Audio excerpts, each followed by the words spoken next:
Ito yung damitan namin ngayon. Sobrang gulo, walang mapaglagyan kasi naglipat kami ng bahay.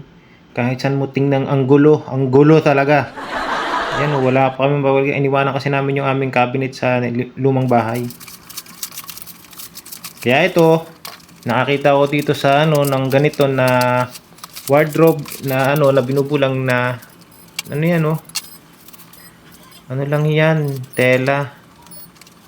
O yan Madali lang siyang buuin basta sundan nyo lang yung yung nasa manual niya.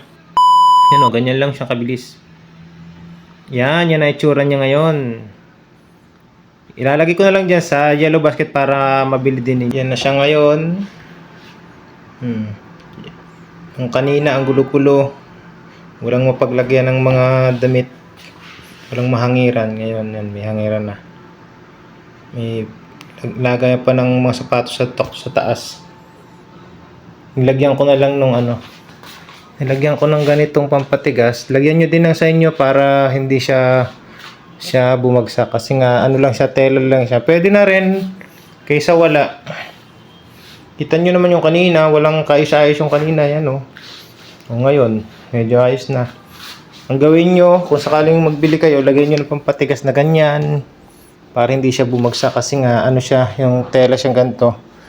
Kung wala naman kayong pambili ng mas mamahal, kung gusto nyo ganyan, konti lang naman ang gamit nyo, hangiran, pwede na, ang ganda na. Nabababa rin yan. Yan, may zipper yan zipper.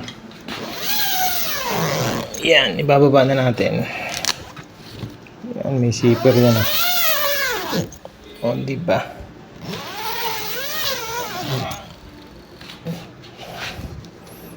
Para malinis lang tingnan, zipper lang natin. Diba? Yan na, itsura niya. Di malinis na. Di na magulo. Nasa ayos na.